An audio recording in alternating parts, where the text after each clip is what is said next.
Buenas noches, dándole continuidad a la presentación el día de hoy, eh, con un resumen de lo que fue la primera parte, que fueron los fundamentos técnicos de diseño de una lechada, ¿no? Para pozo de producción. Eh, Como puntos para rescatar, hacer énfasis en lo que es el tema de los controles de calidad, tanto de la materia prima del cemento como de los aditivos, eh, tener una, tenerlo claro. En la cementación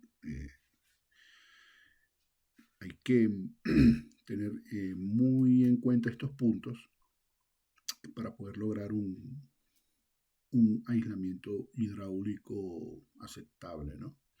La calidad del agua antes, durante y después de la ejecución del servicio.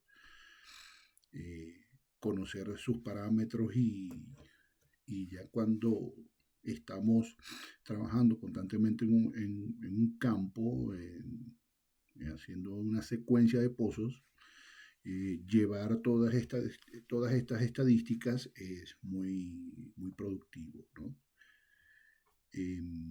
La selección de aditivos, muy importante, según sea el propósito del trabajo, eh, y la complejidad del mismo, hacer una selección adecuada de los aditivos que nos van a servir para lograr los objetivos que nuestro cliente nos está planteando, ¿no?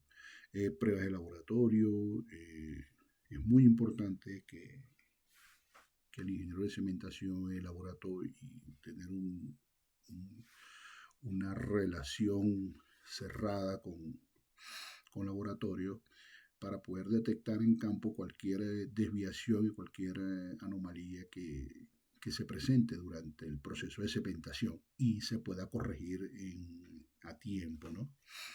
Los ensayos de mezclabilidad, importantísimo, entender que estos es la base eh, del trabajo, del resultado del trabajo. ¿Por qué? Porque ahí cada uno de estos puntos que estamos tocando nos hacen como especie de un control de calidad. Entonces ese control de calidad, cuando nosotros lo aplicamos en cada una de las etapas de nuestro proceso, estamos dándole un sello de garantía que nuestro futuro registro de cemento quede acorde a lo que nosotros necesitamos y a lo que nuestro cliente nos está solicitando. Comportamiento reológico. En el comportamiento reológico es no solamente de la lechada, sino de los espaciadores y fluidos de perforación. Nos va a dar una jerarquización reológica que nos ayuda tanto a la limpieza del acarreo, también nos ayuda al tema de la velocidad del fluido y el comportamiento que tenga cuando esté en contacto con la formación. La compatibilidad de los fluidos del sistema, compatibilidades con respecto al lodo de perforación cemento, lodo de perforación cemento espaciador. Eh, los ensayos de remoción son muy importantes, sobre todo en estos pozos donde tenemos lodos con, con configuraciones bastante agresivas, que vamos a necesitar de un lavador, o vamos a necesitar de aromáticos que nos ayuden a preparar la formación para la llegada del cemento. Los ensayos de expansión. Conversamos mucho el tema ya de estas lechadas evolucionadas con materiales en evolución, con materiales expansivos, los cuales le dan a la lechada una versatilidad posterior al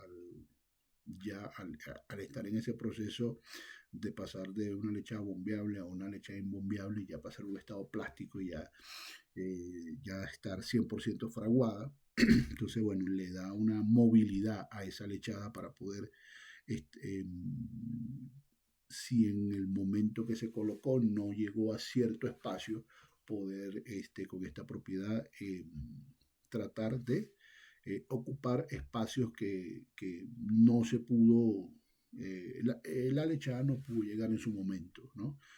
Ensayos de sedimentación, como lo vimos, lo importante que es para nosotros saber que toda nuestra columna de cemento tiene las propiedades óptimas y que en ningún punto nuestra columna de cemento es débil y puede ser víctima el ataque de los fluidos de formación. Igual la resistencia al gel estático, el static gel strength, que a menor tiempo sea esta transición, nuestra lechada va a hacer una lechada con un de bajo filtrado y va a cumplir con su propósito, ¿no? Va a cumplir con el propósito. La resistencia al gel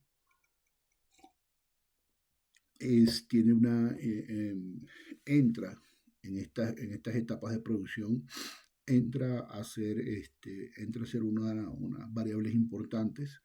¿Por qué? Porque entre más rápido sea este paso, más la lechada va a estar robustecida. No va a poder, vamos a minimizar ese ataque de esos fluidos indeseables a nuestro sistema cementante, a nuestra matriz de cemento. Y bueno, y por último el FMA, que es el analizador de migración de fluidos, que viene una prueba que viene a complementar lo que es la resistencia a la compresión y un buen control de filtrado de esta lechada. Y bueno, y también con el analizador de hidratación de cemento. Estas dos últimas pruebas son pruebas especiales, pero son ya que nos vienen a corroborar que el sistema que estamos utilizando es el más adecuado para el servicio que vamos a aplicar. Entonces, bueno, dándole continuidad a la presentación, sería el bloque 2. Entonces, vamos a entrar en detalle de lo que va a ser la segunda parte de esta presentación. El segundo bloque de 3 horas. Como parte del contenido que vamos a visualizar a partir de este momento, tendríamos el tema de la selección. Esta parte sería ya netamente ejecución del servicio. La selección de los equipos a utilizar, planificación y manejo de la química, planificación de herramientas y accesorios, verificación de la calidad de agua en campo, ajuste del programa de cementación con datos finales y pruebas de laboratorio,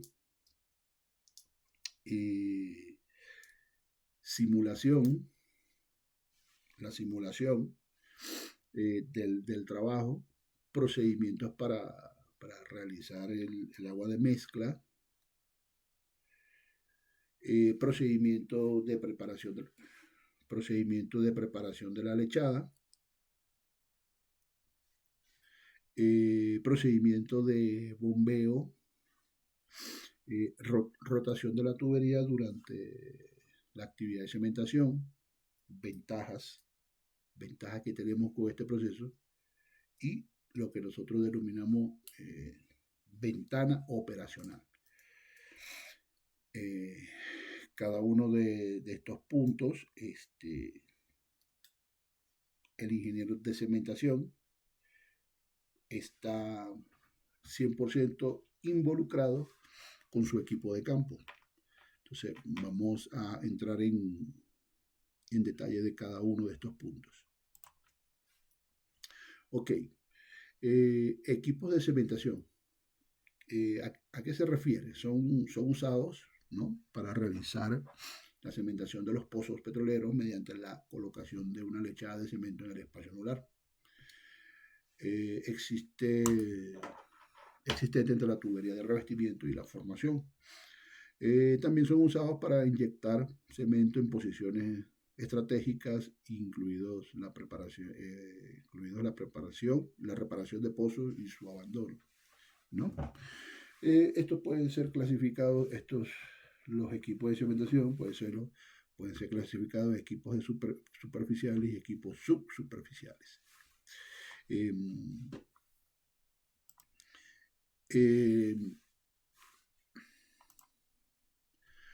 Los equipos, la selección de los equipos a utilizar pasa por primero la unidad básica, vamos a decirlo así, que es la unidad cementadora o la unidad de cementación. Los equipos de cementación generalmente una unidad de bombeo de cemento consta de una unidad, es una bomba, tiene doble bomba, generalmente tienen la capacidad de bombear hasta 10 barriles por minuto, 8 o 10 barriles por minuto, con una presión de trabajo alrededor de 15.000 psi y una presión segura de trabajo de 10.000, ¿no?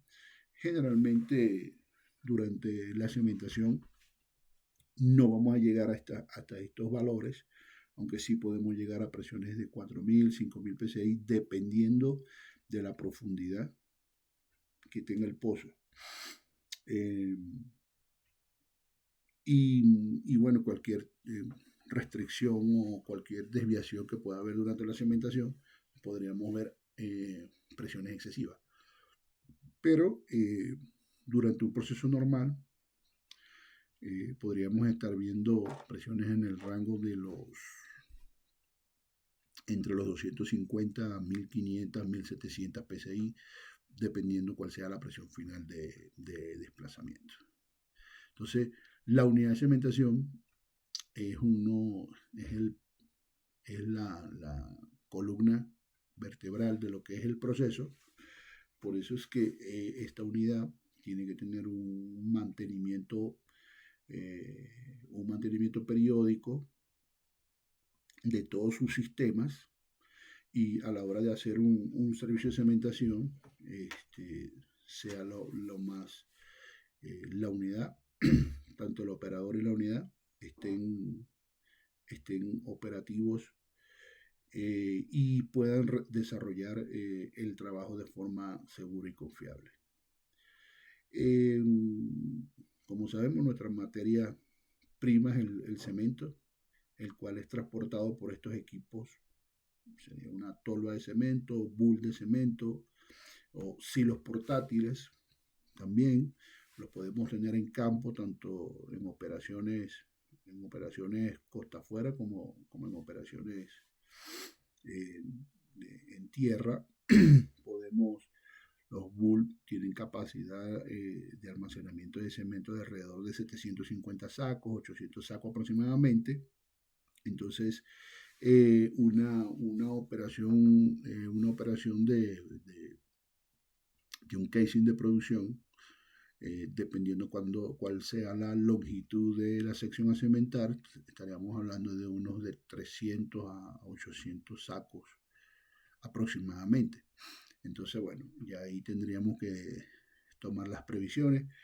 Cuando estamos en la etapa de diseño de la cementación, Y ahí nosotros previamente en nuestro programa de cementación, nuestro programa preliminar, el programa que se le pasa al cliente, ya, ya en la parte de cálculos, ya más o menos, ya tenemos un estimado, un valor preliminar de lo que es el volumen de cemento, los volúmenes de lechada, por ende el volumen de cemento que vamos a utilizar en la operación. Entonces ya ahí entraría la parte logística de la actividad, que sería el traslado de este cemento, de esta materia prima hacia el pozo. Igual que, que todo lo que tenga que ver con accesorios, química y equipos, ¿no? ¿Dónde los mezclamos? Bueno, que tenemos la unidad básica de mezcla, que es un batch mixer. El batch mixer es un tanque de mezcla, generalmente con capacidad de 60 barriles o 50 barriles. Se podría mezclar 120 barriles de forma segura.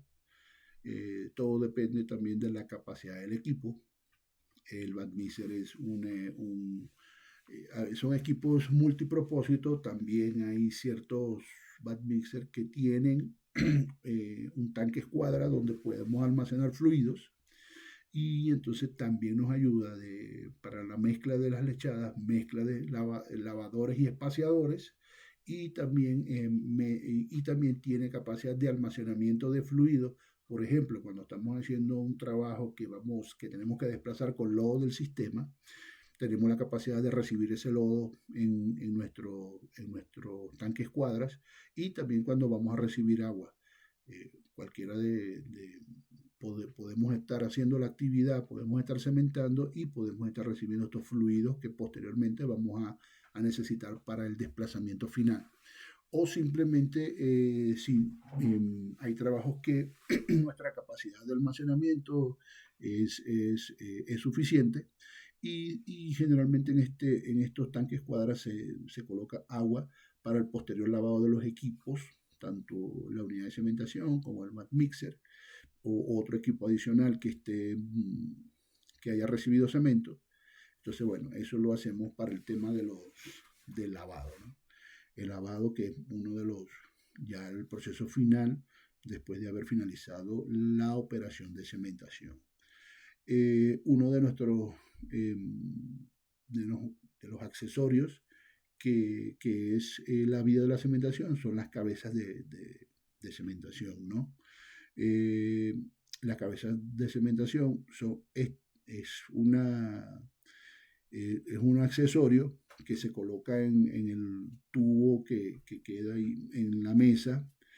Nosotros nos conectamos ahí. Esta puede ser, hay unas que son conexión rápida, se llama Quilange, o enroscada al casing. ¿Cuál es la función de la cabeza de cementación? Tener un control adecuado de lo que es el bombeo de los tapones de cemento, perdón, de los tapones de desplazamiento y limpieza, ¿no? El tapón de limpieza, que es el bottom plug, y el tapón de desplazamiento, que es el top plug. Entonces, bueno, en la cabeza de cementación, hay cabezas de cementación que es de un compartimiento o dos compartimientos. Generalmente en los casing de producción utilizamos dos, o dependiendo del cliente, o hasta tres tapones. ¿Cómo lo podremos utilizar? Tendríamos estas dos formas de hacerlo.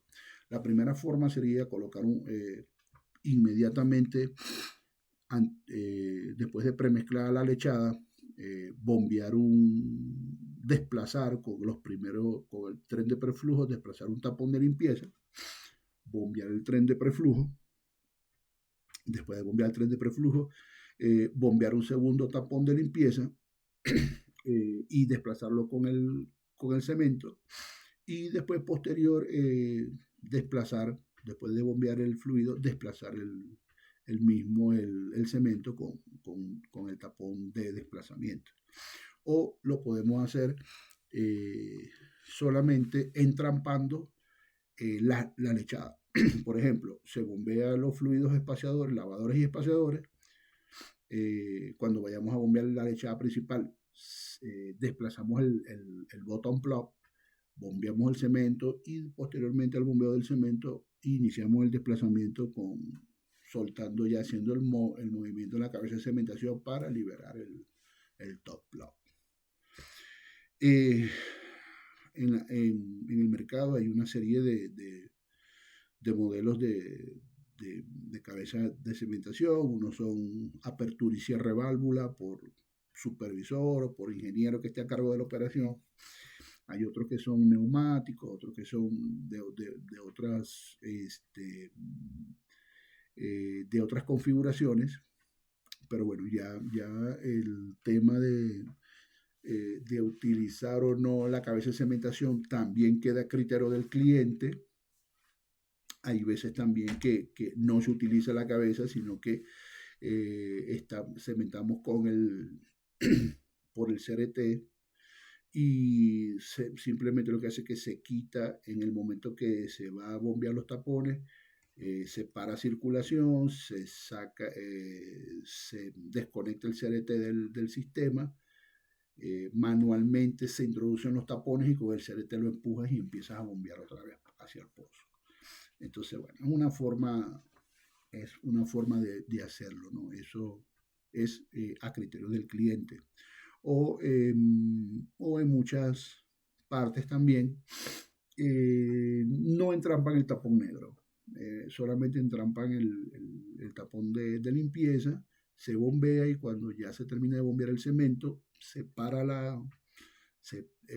bomba, se para circulación, se retira la tapa de la cabeza de cementación, se introduce el tapón negro o el top plug, se bombea 1 o 2 barriles, se vuelve a parar, se abre, se verifica la ida del mismo y se continúa hasta que se asienta tapón.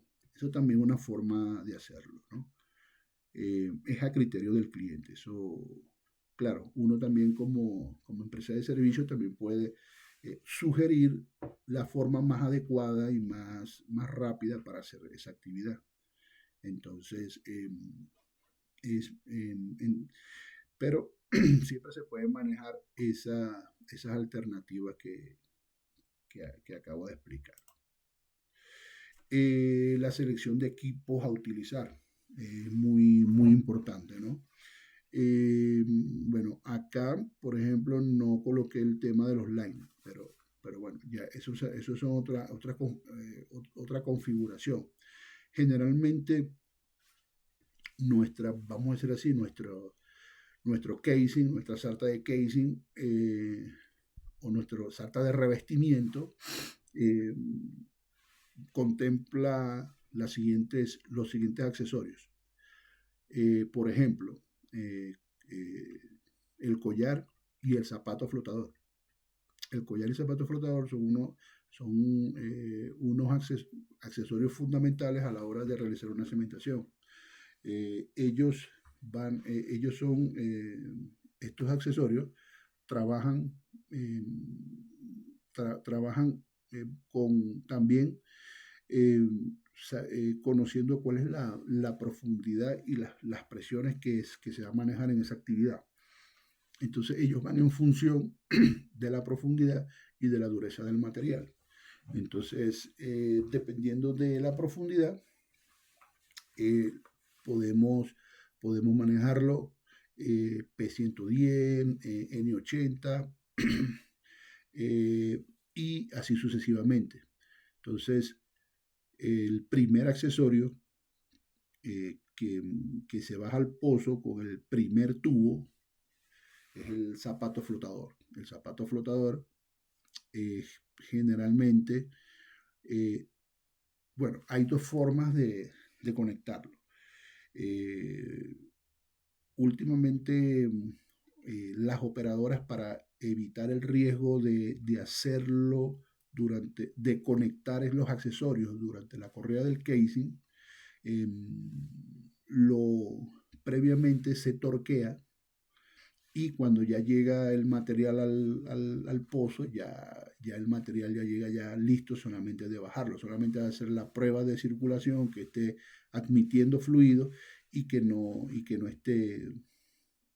se esté devolviendo el fluido, sino que esté haciendo sus válvulas internas, estén haciendo su trabajo, igual que el collar flotador. Aquí tenemos doble aseguramiento, porque el zapato tiene su válvula y el collar también tiene su válvula flapper. Entonces, cuando estamos bombeando en directa, ellos permiten el paso del fluido, pero cuando lo detenemos no debería admitir fluido desde el espacio anular hacia dentro del casing, ¿no? No debería. Entonces, bueno, tanto collar, zapato como collar son los primeros accesorios que nos van accesorios de la parte desde el punto de vista de cementación, que van a estar interactuando hasta que se logra cementarlos bueno, ya después posterior a eso sí quedan estos dos accesorios son perforables si el pozo sigue hacia otra fase de perforación, se puede bajar y hacer el drill out del mismo, ¿no? Tienen esa ventaja. Y si no si el pozo ya termina, la zona de producción termina allí, entonces, bueno, ellos igual cumplieron su función. La función del zapato, guiar, hay zapatos rimadores, dependiendo de la complejidad de la bajada, hay zapatos convencionales, zapatos rimadores. Hay roscas que no se pueden rotar la rosca normal, si bajamos con rosca BC, aquí si queremos rotar el casing no lo vamos a poder hacer, pero si tenemos rocas especiales como la TXP, vamos a poder utilizar la rotación. Que bueno, que más adelante vamos a ver que es uno de los parámetros muy importantes para lograr un anillo de cemento, ¿no? Nos ayuda mucho el tema de la rotación durante el proceso de cementación. Entonces, otro de los componentes o equipos que para nosotros es de gran importancia es el tema de los centralizadores. Hace unos meses tuve la oportunidad de dar una charla de cementación en la universidad donde yo estudié, y uno de los estudiantes me hacía esa pregunta, que cuál era el criterio de selección para los centralizadores. En el mercado hay una gama bastante importante de lo que es de configuraciones de centralizadores, materiales y tipos, ¿no? Eh, Pueden ser integrales, pueden ser semi-integrales, pueden ser una sola pieza, pueden ser... hay una serie de configuraciones, ¿no? Pero yo considero que, bueno, el tema de los centralizadores primero va en función de la experiencia de campo o la experiencia que tenga la operadora en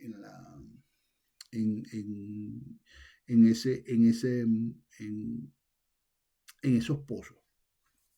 De repente, si para ellos los centralizadores ha caminado de una sola pieza, los semirrígidos o los rígidos, y les ha dado buenos resultados, generalmente con lo que te da buenos resultados tú te vas. Hay criterios de selección, primero por diámetro de hoyo. Si estoy perforando con 8,5, generalmente el centralizador llega 7 por 8,5. Hay también 7 por 8 3/4. También dependiendo del diámetro de la mecha, va a tener el centralizador, va a tener llegar hasta esa gabela, siempre tomando en cuenta el diámetro de ese último casing que tenemos arriba. Entonces, para que el centralizador pueda pasar por ahí. Em, como decía un jefe que tuve por mucho tiempo, él decía, coloca la mayor cantidad de centralizadores posible, ¿no? Yo diría con el tema de la centralización, hacer un buen análisis de primero dónde va a estar nuestra zona de interés, dónde va a estar nuestra zona de interés, también el grado de inclinación del pozo también va a afectar qué tipo de centralizador voy a utilizar en mi corrida. El grado de inclinación nos va a decir también cuántos centralizadores puedo poner yo en la parte más baja o en la parte más donde tenga el mayor grado de inclinación. Si estamos hablando de pozos donde el 7 pulgadas o un 5,5 puede quedar en 89 grados. Entonces, bueno, los centralizadores en esa zona nos van a ayudar a prácticamente vamos a estar acostados en la arena o acostados en formación. Entonces lo que necesitamos es que ese centralizador haga su trabajo y que haga esa separación del tubo con respecto a la formación para que el cemento tenga por dónde escabullirse o por dónde entrar.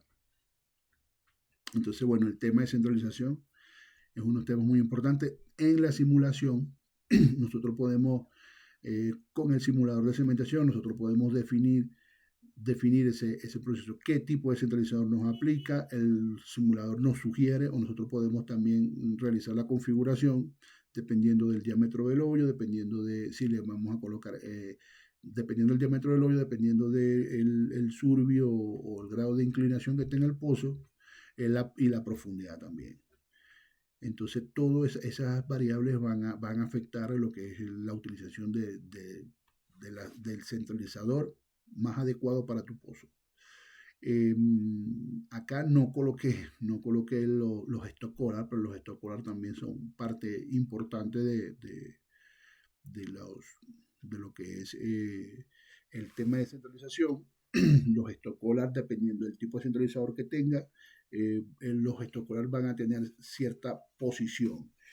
Si son los tipos centralizadores rígidos, tendría que colocarlo, yo lo podría colocar, dependiendo de la configuración que yo vaya a bajar, podría colocarlo entre stock collar o podría colocar un stock collar entre un coupling.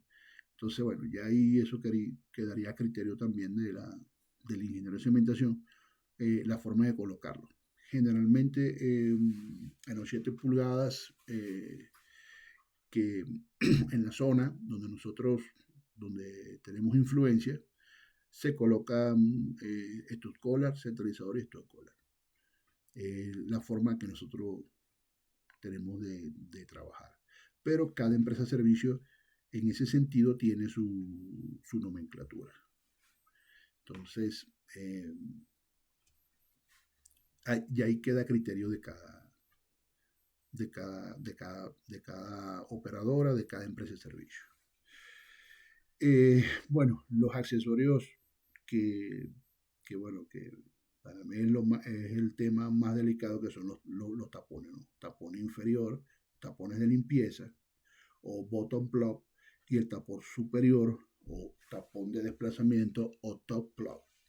Estos a veces de empresa varían de colores, pero generalmente el bottom plug es de esa coloración. Pues a veces puede ser roja, puede ser naranja, para diferenciarlo del negro. Generalmente él tiene cuando uno toma el tapón, la membrana que él tiene es bastante, la puedes golpear y es bastante, entre comillas, se ve frágil, pero generalmente esa membrana puede romper con 300 o 400 psi. Es un proceso imperceptible porque vamos bombeando 5 o 6 barriles por minuto, entonces ahí no lo vemos. Tendríamos que estar muy pendientes a ver si vemos ese pico ese pico demasiado rápido cuando él llega al collar flotador y, y rompe la membrana. Pero es fácilmente en superficie, tú lo agarras, lo puedes ver que es hueco y que lo que tiene es una membrana. Hay unos que tienen como si fuera, es como, si, como un plástico ahí que tiene solamente para que haga la función de separación de fluidos hasta que lleguen al fondo. Eh, y ahora el tapón de desplazamiento, si es un tapón totalmente sólido, no tiene membrana, está totalmente, cuando tú lo ves, agarras el tapón, es una sola pieza, es una superficie, generalmente goma, y bueno, y él cumple la función que es desplazar el fluido hasta llegar al collar flotador y finalizamos la operación. Él es el que, tapón, el top block es el que finaliza la operación. Aquí, bueno, con el tema del sentamiento del tapón, siempre a veces hay criterios encontrados. Me he conseguido con ingenieros que prefieren subdesplazar antes de sentar el tapón. Bueno, previamente a la ejecución del servicio, uno hace los cálculos de desplazamiento, generalmente es hasta el collar flotador. El cliente a uno le pasa la información de lo que es la corrida del casing, lo que nosotros conocemos como el tally, y en el tally nos dan las profundidades ya de todo lo que es profundidad del hoyo y profundidad eh, sería profundidad del zapato, profundidad del hoyo, profundidad del zapato, profundidad del collar y topes de cemento. Entonces, tope de las arenas principales. Entonces, ya con esta información, ya nosotros sabemos hasta dónde vamos a desplazar. Eh, Queda de parte del ingeniero de cementación y el operador, cuando iniciemos el desplazamiento, llevar un control exhaustivo. Generalmente tenemos dos formas de llevar este control: la manera digital y el físico, que es el tanque a tanque con los tanques de desplazamiento de la unidad. La unidad generalmente tiene unas tinas, tiene una tina de desplazamiento y una tina de mezcla. El desplazamiento lo llevamos tanque a tanque en físico con los tanques de desplazamiento. Los tanques de desplazamiento de la unidad simplemente es para el almacenamiento de lodo o agua eh, con el cual vamos a desplazar. Los tanques de desplazamiento no llevan cemento. Es un error que los tanques de desplazamiento pueda caer cemento. No se puede hacer. No debería hacerse. Entonces, el desplazamiento va a depender también, bueno, de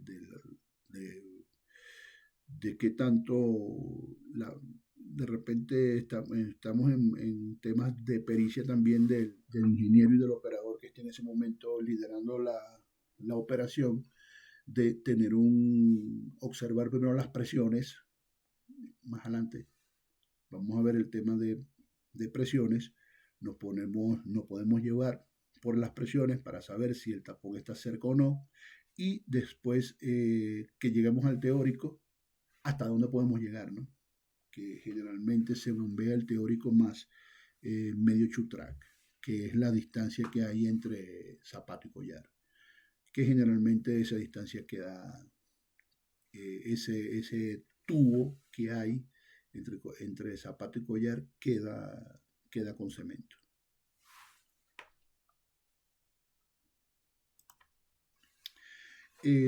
Planificación y manejo de la química, ¿no? Es muy importante darle un manejo adecuado a lo que es la química que nosotros vamos a llevar a campo. Eh, ¿cuál, es el, ¿Cuál es el procedimiento o cuáles son los pasos? ¿Cuál es el ABC para hacer este procedimiento? Nosotros pasamos nuestros datos iniciales al laboratorio. El laboratorio diseña, hace su diseño de lechada, llega a los resultados que el ingeniero de cemento le pide. Con estos datos ya finales y los volúmenes preliminares, se realiza una asignación de recursos, de los cuales ahí se pide el material necesario para preparar nuestra lechada en campo. Eh, y aquí es donde, desde este punto, ya cuando el personal de la empresa que está encargado, que sería el almacenista, empieza a despachar la química, desde este momento, el personal de ingeniería y operaciones tiene que tener el control del proceso. ¿Por qué? La química que va a llevar al pozo primero tiene que ser, debe estar bien etiquetada, debe estar bien almacenado. Primero el tema de almacenamiento. Ella tiene que estar bien embolsada y bien etiquetada para no tener problemas en campo. Si hay químicos, retardadores, dispersantes, que suelen, no todos, suelen tener aspectos diferentes, aspectos similares en coloración, aunque en el tema de aspectos tienen olores característicos o un polvo físicamente son muy característicos el uno al otro. Pero bueno, cuando tenemos personal nuevo asistiendo a campo, bueno, todavía no tienen esa pericia como para identificar uno al otro. Entonces, por eso es que es muy necesario que la química que salga de la base operativa esté bien identificada. Retardador, dispersantes, controladores de filtrado, gomas ánticas, saber qué tipo de gomas ánticas estamos utilizando para la preparación de los espaciadores. Ahorita hay una gama bastante interesante de productos, entonces cada uno de ellos eh, tenemos que saber nuestro rango máximo de trabajo, nuestro rango mínimo de trabajo, pero bueno, eso nos lo da la receta que el laboratorio nos proporciona. Se debe garantizar el buen estado de los aditivos químicos a ser utilizados. Si hay algún saco que se rompe, es preferible volver a reensacarlo, y colocarle, volver a pesar y saber qué peso tiene ese saco, qué libras tiene ese saco para nosotros en campo poder, según los porcentajes que nos dé el laboratorio, eh, en campo a la hora de ir a mezclar, saber qué cantidad de producto le vamos a agregar a cada uno. Se le va a agregar. Entonces, bueno, es muy importante saber eso, muy importante saber eso. ¿Cuáles son los criterios que debe cumplir la química? Control de calidad avalado por laboratorio, ¿no? Comenzando por ahí. Controles de calidad. No podemos utilizar química que esté vencida, no podemos utilizar química que esté mojada, no podemos utilizar química que esté deteriorada de alguna u otra forma. Si es el caso, es mejor retirar el saco, retirar el producto y llevar química a campo que sea de buena calidad. Esto también va en el manejo que el personal le da al producto. Generalmente, bueno, las condiciones en campo son adversas, puede llover, puede haber frío, puede haber lluvias, calor, frío, humedad. Entonces, bueno, la química tiene que estar bien protegida. Ficha de seguridad de la misma. En la ficha de seguridad, en nuestro sistema globalmente, en el sistema globalmente,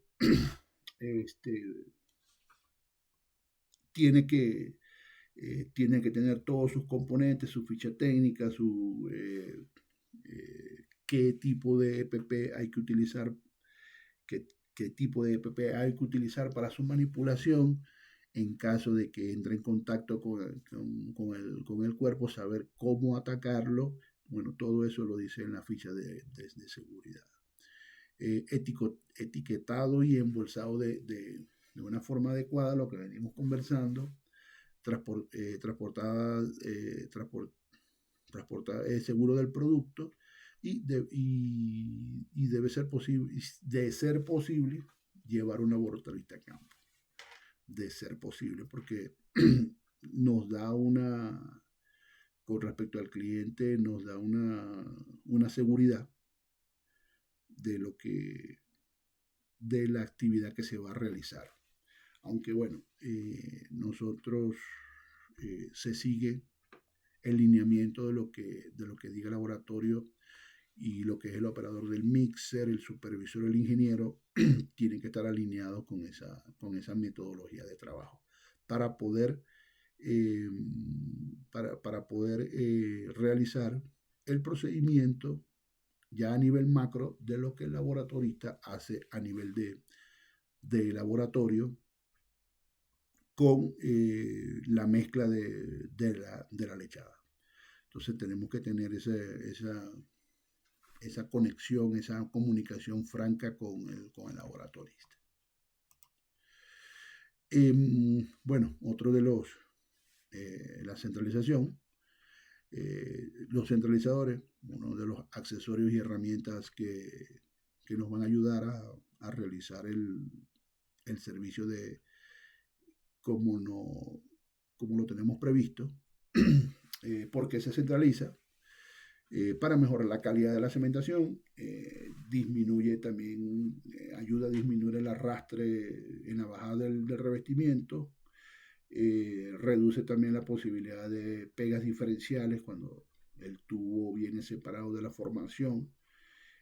Bueno, el tema de pegas, que estemos en puntos de circulación y hay algún tipo de dificultades. Con el tema de las pegas, los centralizadores también reducen ese porcentaje. ¿Cómo beneficia la centralización a la cementación?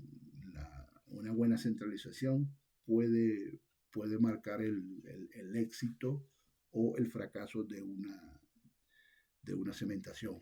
Proporciona una remoción adecuada del lodo de perforación del revoque. Sí, también cuando estamos bajando, ese centralizador va pegando en las paredes del hoyo y de repente puede también ser como un agente de raspe, de cizallamiento en las paredes. Y eso también nos va a ayudar cuando ya que el pozo comencemos a circular, empezar a sacar todo ese remanente de revoque que se ha caído. Mejorar la distribución axial del cemento.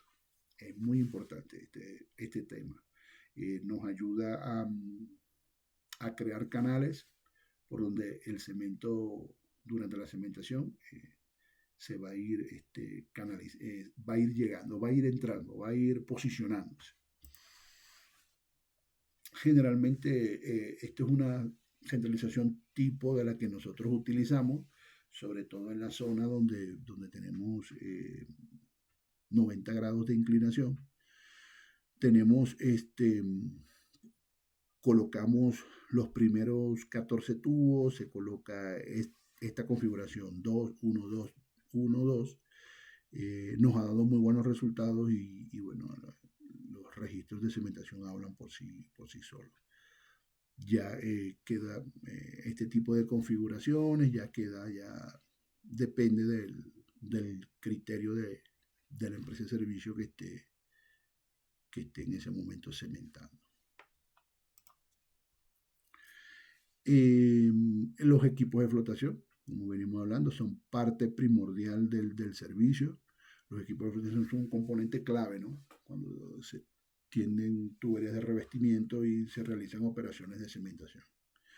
Eso nos va a ayudar a tener el control, de la actividad, y nos ayuda también en el collar flotadores, donde cerramos la operación de cementación. Entonces, con los puntos a atender con el tema de los equipos de flotación es despachar el correcto, ¿no? Siempre antes de despachar o llevar un equipo de flotación a campo, cerciorarse con el cliente qué tipo de rosca se tiene y qué grado de material necesita el equipo de flotación. Pues puede ser un P110, un N80, un J55, todo va a ser dependiendo de la profundidad del pozo. A mayor profundidad, estos accesorios tienen que ser más robustos y con más resistencia, ¿no? Entonces es muy importante saber eso, muy, muy importante saber el tema de qué tipo de material tenemos que llevar a campo. Bueno, validación de la calidad del agua en campo, ¿no? Volvemos a hablar de este tema, por eso que es un tema muy importante, porque ya primero lo evaluamos a punto de vista de laboratorio, no hemos hecho la cementación. Ahora en este proceso estamos ya en campo y vamos a hacer el proceso de cementación. Entonces necesitamos volver a reevaluar estas características del agua. ¿Para qué? Para que captamos el agua con que vamos a cementar. Generalmente este fluido va hacia el laboratorio y el laboratorio corrobora con el agua de la ocasión y vuelve a desarrollar su set de pruebas, que mixibilidad, mezclabilidad, bueno, si tenemos una buena mezclabilidad, bueno, ok. Medimos densidad de la lechada, si llegamos a la densidad programada, perfecto, estamos en rango. Las reologías, fluido libre, sedimentación en la BP setting, el ticking time o tiempo de espesamiento, el estatis, el estrés, resistencia al gel estático, resistencia a la compresión, 8, 12, 16, 24 horas, las primeras 500, las primeras 1000 PSI y bueno, la celda de expansión, ¿no? Cada una de las pruebas y sabemos que, bueno, que cada una de estas pruebas tienen que tienen que ser corridas como lo dicen las normas, ¿no? Las normas API para cementación de pozo. Cada una de estas pruebas tienen que seguir un protocolo estricto de evaluación. Bueno, aquí tenemos una muestra de agua de un campo X, donde, bueno, nos encontramos que el rango de trabajo del pH o un pH aceptable es de entre 2 y 11, lo tenemos en 9, tenemos el rango de cloruros, que es entre 300 y 500, lo tenemos en 600, ahí se pasa de rango. El porcentaje de hierro, 0, la dureza total, 150, está en rango. Carbonato 100 está en rango, sulfato 0 y calcio lo tenemos en 50. Dice que los cloruros están un poco elevados. Entonces, bueno, ya el laboratorio toma las previsiones del caso. Ya sabemos que el agua, uno de sus parámetros está fuera de especificaciones y tenemos que ajustarnos.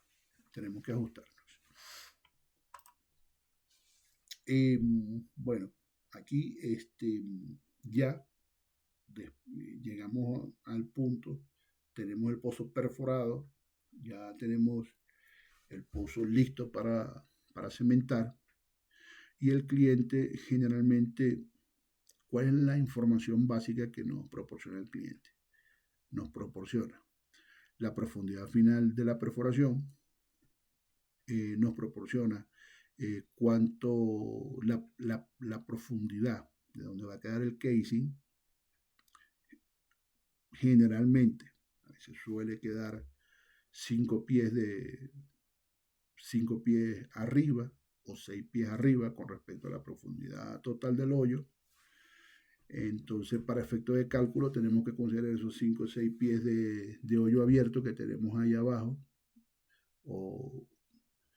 y hueco a ratón.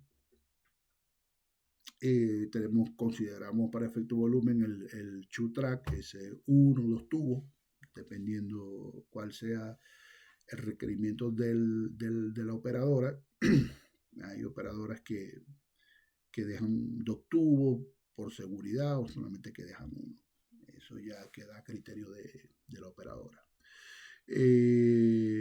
Tope del colgador, perdón, tope del collar. Tope del collar hasta donde vamos a desplazar. Y ya posteriormente sería, bueno, arena objetivo, hasta dónde va a llegar el tope de cemento de nuestra lechada, de nuestra lechada principal.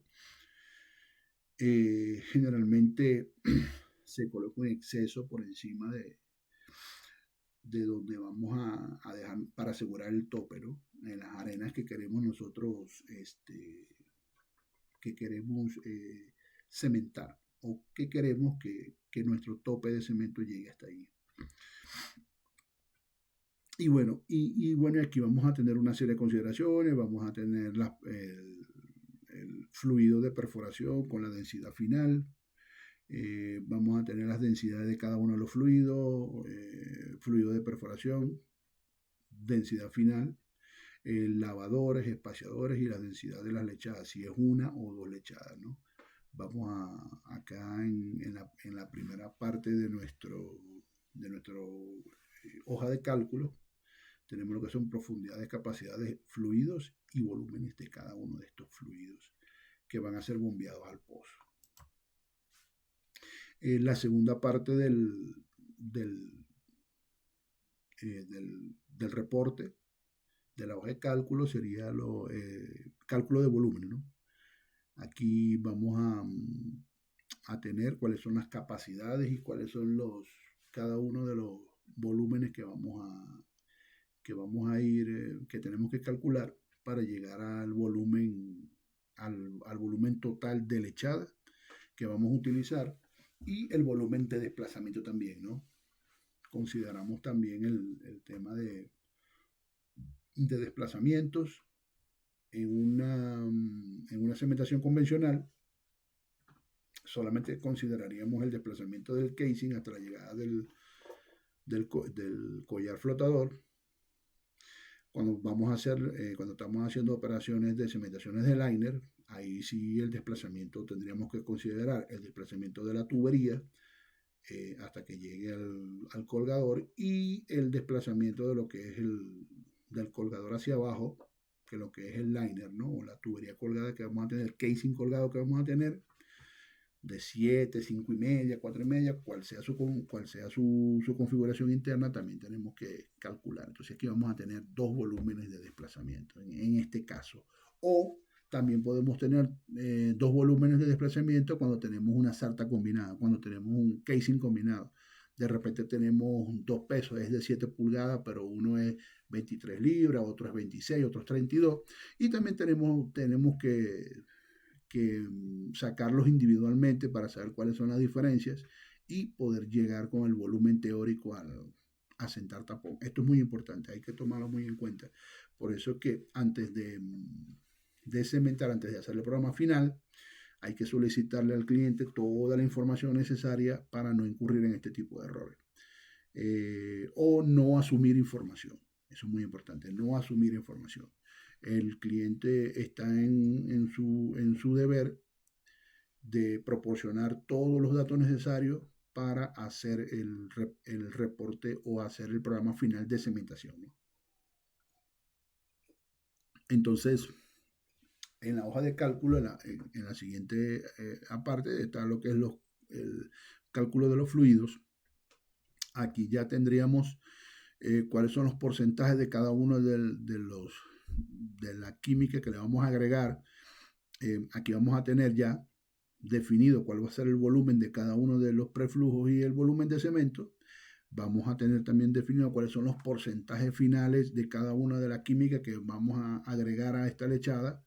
Y entonces, bueno, ya en la hoja de cálculo vamos a saber qué cantidad de sacos de cemento vamos a utilizar para mezclar qué cantidad de volumen y qué cantidad de aditivos vamos a necesitar para que esa lechada llegue a feliz término a fondo, ¿no? Entonces aquí ya vamos a tener volúmenes y porcentajes preliminares y cantidad de química necesaria para poder hacer esa actividad. es muy, muy importante establecer desde un principio qué vamos a hacer, cómo lo vamos a hacer y cómo lo vamos a preparar, ¿no? Y por último, ya en la parte baja del sistema, de la hoja de cálculo, vamos a tener lo que es el schedule de bombeo, cédula de bombeo, procedimiento de bombeo, dependiendo el país donde estemos. Entonces, el programa de bombeo de fluidos, simplemente lo que es un esquemático del paso a paso cómo vamos a hacer la operación. En este caso, es un trabajo específico, es un casing de 7, entonces bueno, primero llenamos líneas, probamos con 500 y con 10.000 PSI por espacio de 10 minutos, comenzamos el premezclado de la lechada, que en este caso son 115 barriles de lechada, serían 50 de lechada de sacrificio y 65 de lechada principal. Después que finalicemos el mezclado de las lechadas, se verifica con el cliente el peso de las mismas y entonces, bueno, se nos da autorización para parar circulación y alineamos hacia la unidad de cementación y comenzamos el bombeo, bombeando nuestros espaciadores mecánicos a la tasa sugerida, 5 barriles por minuto, después bombea nuestro espaciador reactivo, se bombea siempre un colchón de espaciador mecánico para evitar a toda costa que nuestra lechada se vaya a contaminar con nuestro espaciador reactivo. Bombeamos en este caso la configuración, como les expliqué, hace un momento. La configuración que utilizamos en este campo es lanzar el tapón inferior, lo desplazamos con las lechadas de cemento y después que se desplaza la lechada de cemento, entonces se suelta el tapón de desplazamiento y se desplaza con el volumen deseado, generalmente, o con el volumen teórico, ¿no? Generalmente acá comenzamos a una tasa de 8 barriles por minuto y progresivamente la vamos descendiendo hasta llegar a 2 barriles por minuto para observar el proceso de asentamiento del tapón. Eso ahí es bastante importante que lo visualicemos.